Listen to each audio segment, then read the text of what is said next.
Selamat datang di Ermo TV.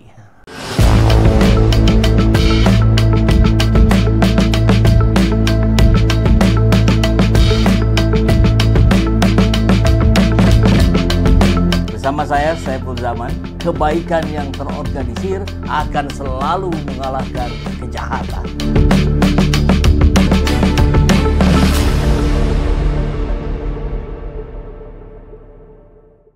Tadi pagi kita ingatkan Pak Prabowo untuk segera bersikap. Tapi mestinya KPK juga tidak harus menunggu juga statement dari Pak Prabowo ya. Karena KPK kan tugasnya Komisi Pemberantasan Korupsi. Ini sudah ada informasi yang menggemparkan walaupun tidak membuat kita kaget karena ya dari tahun-tahun sebelumnya kita sudah selalu mengingatkan hal ini. Ini hanya memperkuat saja. OCCRP ini hanya memperkuat apa yang dirasakan oleh kami-kami di Indonesia. Kan begitu. Nah, sekarang KPK sudah mulai berespon. Tapi responnya bagi yang punya bukti Jokowi korup, silakan untuk melapor. Lah, emang KPK nggak punya cukup bukti? Harus tunggu dilaporkan oleh rakyat. Kan KPK sudah tahu sejak awal. Bahkan ada bagian pencegahannya. Masa masih perlu menunggu? Oh, itu SOP-nya. Ya sudahlah kalau begitu. Kan sudah dilaporkan sama petisi 100, sama For Asli, sama IBHRS dan kawan-kawan. Abraham Samad CS sudah mendatangi berkali-kali ke KPK untuk mempertanyakan sejauh mana proses ini dilakukan. Nggak ada juga. Jadi nunggu apa ini KPK? Tapi kan saya dipilih sama Pak Jokowi. Nah itu soalnya. Harusnya batalkan dulu saja itu pimpinan KPK. Kecuali pimpinan KPK sekarang mau sami'na wa ata'na kepada Prabowo. Karena KPK ada di bawah presiden. Ini memang tidak ideal. Karena waktu dibentuk kan ideal ya. Independen. Tapi sekarang kan jadi tidak independen. Cuman tetap saja gitu. Kalau ada di bawah Prabowo berarti Anda tidak ada di bawah Jokowi. Kan begitu. Ini KPK seperti yang tak punya bukti yang cukup. Padahal sudah dilaporkan juga berkali-kali. Statementnya aneh. Bagi yang punya bukti, silakan lapor. Nggak usah, bukti sudah sangat banyak di sana. Saya yakin 100%. Aduh, respon KPK soal Jokowi masuk daftar tokoh terkorup versi OCCRP. KPK mainan Jokowi. Harusnya Prabowo batalkan ketua KPK, ganti dengan yang baru. Mestinya bisa. Mestinya bisa. Karena kewenangannya ada di presiden. Dan presidennya adalah Prabowo, bukan Jokowi. KPK menegaskan bahwa seluruh warga negara Indonesia memiliki kedudukan yang sama di hadapan hukum. Ya, ini normatif ya. Pernyataan ini disampaikan KPK menyusul nama Presiden ke-7 Jokowi masuk dalam daftar tokoh terkorup di dunia versi OCCRP. Semua warga negara Indonesia memiliki kedudukan yang sama di mata hukum. Ya ini mah nggak usah pimpinan KPK yang ngomong. Anak saya yang masih SMA aja bisa. Ponakan saya yang masih SD juga ngerti. Jangan bikin malu.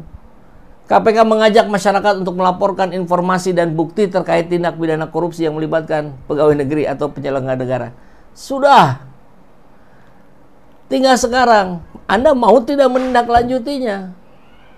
Kan begitu. Masyarakat bisa melapor melalui saluran yang tepat kepada aparat penegak hukum, baik itu ke KPK maupun ke kepolisian ataupun kejaksaan yang memang memiliki kewenangan menangani tindak pidana korupsi. Sudah. Ke kepolisian sudah juga kita laporkan. Aduh, ini KPK ngomong sama siapa? Ini sama wartawan sama siapa? Ini kok begini pernyataannya? Aduh. Kan bikin malu ini. Tadi dari Kompas. Sekarang Tempo juga sama memberitakan hal yang sama. Soal Jokowi masuk daftar OCCRP, KPK minta yang punya bukti pendukung lapor. Aduh. Hahaha. Kak Bivitri salah satu alumnus hukum UI yang paling bersinar sampai ngomong begini. Kalian percaya KPK berani sama Jokowi? Coba kita dengerin lagi nih. 9 KPK baru, ini yang milihin Jokowi loh. Ya. Makanya salah satu yang harus dilakukan. Iya kan? Panselnya kan panselnya Pak Jokowi. Iya. Terus 10 nama dikirim ke DPR. Pas Prabowo belum dilantik. Jadi di ujungnya Jokowi banget. Jadi ini orangnya Jokowi nih. Jadi salah satu cara menurut saya kalau misalnya Prabowo ingin membuktikan saya punya bayangan nih gimana ke depannya pemberantasan korupsi, harusnya tuh partainya di DPR tolak semuanya. 10 calon itu yang udah dipilihkan oleh Jokowi. Tapi Pak Jokowi intensinya memang mau merusak KPK gitu. Intensinya Jokowi memang mau merusak KPK gitu. Jadi selesaikan dulu, beresin dulu di sebenarnya KPK-nya. Udah dikasih kisi-kisi sama OCCRP, bukannya cari bukti, jemput bola, malah nunggu ada yang lapor. MK. WK maksudnya. Jadi tugas KPK apa? Cuma jadi resepsionis. Meja resepsionis penerima tamu. Mending dibubarin aja kalau gitu. Dulu Fahri Hamzah kan paling kencang bilang, bubarkan KPK. Wah, sekarang udah beda cerita. Nanti ada video tentang Fahri Hamzah.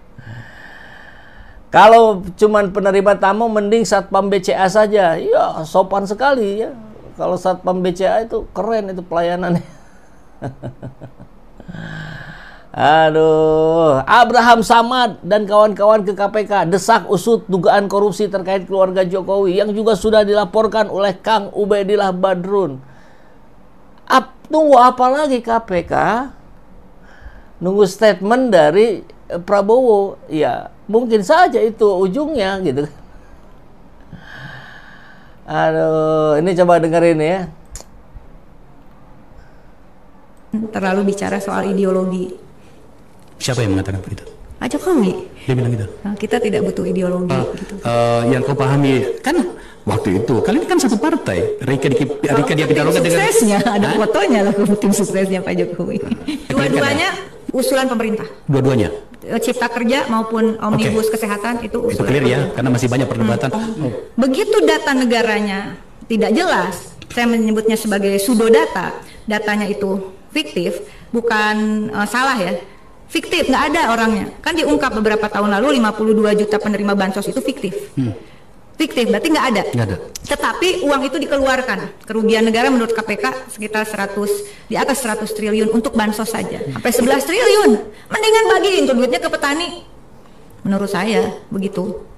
Nanti kementerian ini ngedata lagi, kementerian ini ngedata lagi. Ini siapapun yang berkuasa kalau nggak beresin datanya, bohong kalau saya bilang. Pemerintah, rezim yang bohong. Aksi saling buka kartu antar kubu Jokowi dan PDIP makin masif. Saling lempar kesalahan antar kedua kubu tidak terhindarkan. Kader-kader PDI Perjuangan pun satu persatu ditersangkakan. Walau begitu, PDI Perjuangan tidak menyerah. Kali ini kita akan mendengar pengakuan salah satu kader PDI Perjuangan Rieke Diah Pitaloka membongkar kasus penerima bansos fiktif yang berjumlah sampai di atas 52 juta orang dan merugikan keuangan negara sampai lebih dari 100 triliun. Itu soal... Nah, itu bukti juga itu. Buat KPK, yang KPK sudah tahu. Kamu itu terlalu gaduh dan terlalu bicara soal ideologi. Siapa yang mengatakan begitu? Pak Jokowi. Dia bilang gitu. Nah, kita tidak butuh ideologi. Gitu. Pak Jokowi bilang kita tidak butuh ideologi. Luar biasa bukan? Pemimpin tidak butuh ideologi. Ngeri ya? Ngeri sih kalau saya bilang. Perang dimulai. Dedi Sitorus. Ketika 2019 dilantik, di situ Jokowi berteriak di gedung MPR. Saya tidak punya beban. Kita kira tidak punya beban akan membangun habis-habisan, bersih beneran, revolusi mental terjadi. Ternyata apa yang terjadi? Tiap malam kongko sama konglomerat. Itulah tidak ada beban. Ketika sejak 2019 kemudian yang namanya usaha martabak dan pisang itu berubah menjadi udah tahu semua lah ya, menjadi Sinarmas, menjadi Shopee, menjadi macam-macam. Dan kalau diperiksa nanti kalau Kapolrinya udah ganti mau meriksa ketahuan tuh berapa T masing-masing tuh barang itu ya. Lalu kita dengar apakah di dalam yang namanya hilirisasi itu tidak ada golden share? Kalau saya sih yakin pasti ada. Jadi orientasinya adalah apa? saya kemudian mendalami bahwa Jokowi ini memang manusia yang diasuh oleh syahwat kekuasaan yang luar biasa. Dia tiap malam kongkow dengan konglomerat. Nah, data lagi ini. Sehingga Jokowi dikendalikan oligarki menjadi wajar, menjadi masuk akal. Kenapa? Karena tiap malam kongkownya dengan konglomerat. Siapa yang dampingi? Ya, kita tahu lah ya. Dia lagi kan. Ini orang PDIP, teman satu partainya dulu, bukan orang OCCRP loh. Seirama pula dengan hasil dari OCCRP yang sebenarnya hanya mempertegas, menggarisbawahi apa yang sebelumnya sudah diketahui oleh publik. Jadi tolong KPK, jangan Anda merasa seolah-olah ya sok atuh mana laporkan. Dilaporkannya juga sudah, meskipun tidak dilaporkan Anda juga sudah pasti tahu. Kenapa nggak bisa jemput bola? Kan ajaib bin aneh ini. Jokowi minta buktikan tuduhan korupsi, kata Ray Rangkuti. Dia yang harus buktikan kalau hartanya memang legal.